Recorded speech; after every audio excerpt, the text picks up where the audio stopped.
Hey guys, welcome to Success Point Classes. आज हम लोग सीखेंगे दो सिंपल सेंटेंस से एक सिंपल सेंटेंस बनाना, वो भी by using nominative absolute. Nominative absolute और पार्टिसिपल में थोड़ा सा डिफरेंस होता है।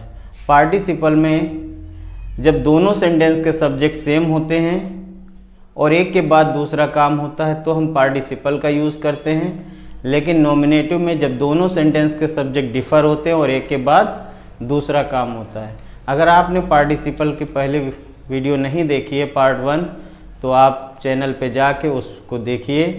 उसके बाद आपको नॉमिनेटिव एब्सोल्यूट बहुत आसानी से समझ में आ जाएगा। तो नॉमिनेटिव एब्सोल्यूट में हम लोग करते क्या हैं, ये तो जान ही गए हैं कि अगर दोनों सेंटेंस के सब्जेक्ट डिफर होंगे और एक के बाद दूसरा काम शुरू होगा तो हम नॉमिनेटिव एब्सोल्यूट का यूज करेंगे। करना क्या होता है, अगर वर्ब टू बी मतलब is am are was were दिया है तो बीइंग भी होता है और हैविंग बीन भी होता है। जबकि हम लोग पढ़ रहे थे पार्टिसिपल में कि अगर is am are was were दिया होता था तो हम लोग केवल बीइंग ही करते थे, लेकिन इसमें हमें नॉमिनेटिव में क्या ध्यान रखना है कि बीइंग भी करेंगे और हैविंग बीन भी करेंगे।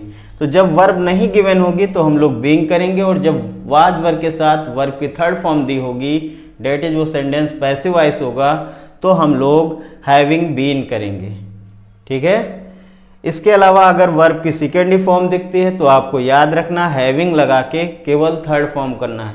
इसमें कोई बहुत ज़्यादा काम नहीं करना होता क्योंकि दोनों के सब्जेक्ट डिफर होते हैं। तो जहाँ पे वाज वर्ब दिखता है वहीं पे हम बीइंग या हैविंग बीन करते हैं, और जहाँ पे वर्ब की सेकेंड फॉर्म दी होती है तो उसी जगह पे हम लोग हैविंग लगा के वर्ब की थर्ड फॉर्म करते हैं। तो अब हम लोग देखेंगे एग्जाम्पल।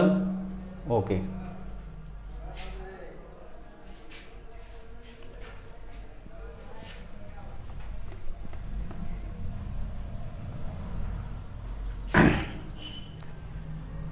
अब हम लोग एग्जाम्पल्स पे गौर करेंगे और देखेंगे दोनों सेंटेंस के सब्जेक्ट हर जगह डिफर हैं, लेकिन ये रूल नंबर 1 है नॉमिनेटिव एब्सोल्यूट का।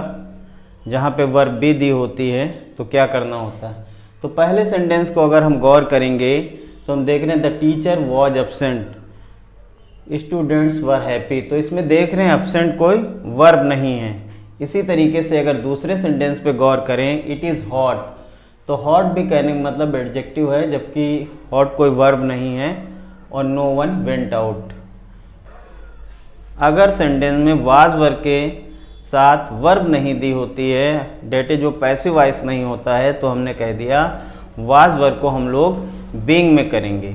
लेकिन अगर वाज वर्ब के साथ वर्ब की थर्ड फॉर्म दी है, वो पैसिव वॉइस है, तो हम लोग हैविंग बीन करेंगे। तो ध्यान देंगे किस तरीके से, तो ये सेंटेंस हो जाएगा the teacher being absent, comma लग जाएगा, और दूसरा सेंटेंस उसी तरीके से आपको लिख देना है, स्टूडेंट्स वर हैप्पी। ठीक, टीचर के अनुपस्थित होने पर विद्यार्थी खुश थे। तो हमने क्या कहा, अगर वाज वर्ब के साथ वर्ब नहीं दी है तो वाज वर्ब को आप बीइंग में करेंगे, और अगर वाज वर्ब के साथ वर्ब दी है तो हैविंग बीन करेंगे। दूसरे सेंटेंस में भी गौर करेंगे तो यहाँ भी हम देख रहे हैं इज है, ये भी वर्ब टू बी है। तो ये किस तरीके से कंबाइन होगा, इट बीइंग हॉट, कॉमा लग जाएगा, नो वन वेंट आउट, और इस तरीके से ये भी सिंपल कंबाइन हो जाएगा। गर्म होने पर कोई भी बाहर नहीं गया। ये तो बात हो गई कि जब वाज वर्ब के साथ वर्ब नहीं दिया होगा तो हमें उसी जगह पे जाके बीइंग करना है। लेकिन अगर वाज वर्ब के साथ वर्ब की थर्ड फॉर्म दी है, डेट इज वो पैसिव वॉइस है, तो हमें वाज वर्ब को या इज एम आर को हैविंग बीन में करना होगा। ठीक है, गौर करेंगे कैसे। तो जैसे दिया है the school having been closed comma लगा देंगे बॉयज बिकेम हैप्पी, और इस तरीके से ये भी सेंटेंस हमारे कंबाइन हो जाएगा। ठीक, दूसरे में भी देख रहे हैं, the signal was given the train started, signal दिया गया ट्रेन शुरू हुई, तो यहाँ पे भी जो गिवन है वो वर्ब की थर्ड फॉर्म है, तो वाज यहाँ भी आपको हैविंग बीन में जाएगा और क्या हो जाएगा, the signal was given, comma लग जाएगा, द ट्रेन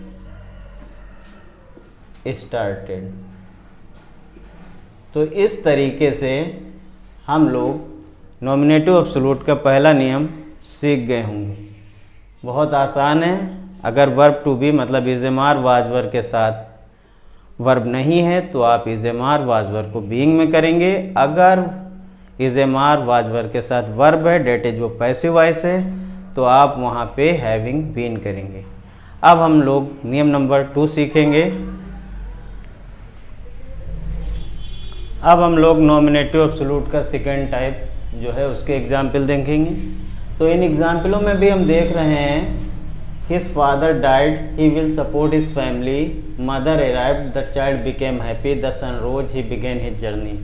तो देख रहे हैं दोनों सेंटेंस के सब्जेक्ट डिफर हैं और ऐसा लग रहा है कि एक के बाद दूसरा कार्य हो रहा है।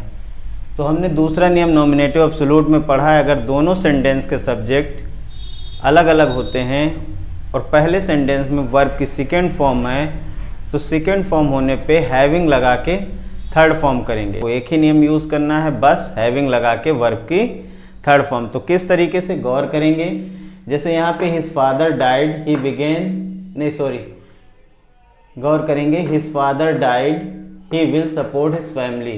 तो यहाँ पे क्या हो जाएगा, हिज फादर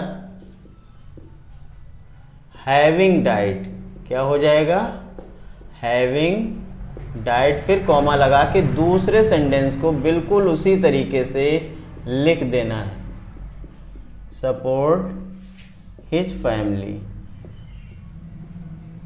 कोई दिक्कत नहीं होगी, ना कोई कठिन है, केवल ध्यान। इसी तरीके से दूसरे सेंटेंस को गौर करें तो वहां भी वर्ब की सेकेंड फॉर्म है, तो क्या हो जाएगा, मदर हैविंग अराइव्ड,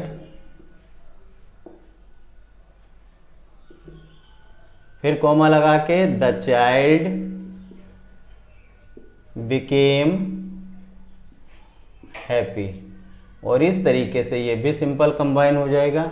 अगर हम तीसरे सेंटेंस पे गौर करेंगे तब भी यहाँ the sun rose, he began his journey, तो यहाँ भी सेकेंड ही फॉर्म है, दोनों के सब्जेक्ट डिफर हैं, तो द सन हैविंग राइजन हो जाएगा, क्योंकि ये वर्ब की सेकेंड फॉर्म है, हमें थर्ड फॉर्म में लेना है, तो रोज सेकेंड फॉर्म, तो थर्ड क्या हो जाएगी, राइजन। और इस तरीके से the sun having risen, comma लगेगा, ही बिगेन हिज जर्नी। तो हमें उम्मीद है कि आप लोग दूसरा नियम भी बहुत कायदे से सीख गए होंगे कि जब वर्ब की सेकेंड फॉर्म दी होगी नॉमिनेटिव एब्सोल्यूट के अंतर्गत, तो हमें कुछ नहीं करना है, केवल हैविंग लगा के वर्ब की थर्ड फॉर्म करनी है और कॉमा लगा के दूसरे सेंटेंस को उसी तरीके से जोड़ देना और आपका सिंपल कंबाइन हो जाएगा। तो हम लोग अब 2 नियम सीख चुके हैं, पार्टिसिपल, नॉमिनेटिव, एब्सोल्यूट। अब तीसरा जो है इन्फिनेटिव, वो अगली वीडियो में देखेंगे। अगर वीडियो अच्छी लगी है तो लाइक, शेयर और सब्सक्राइब करिए। Thank you.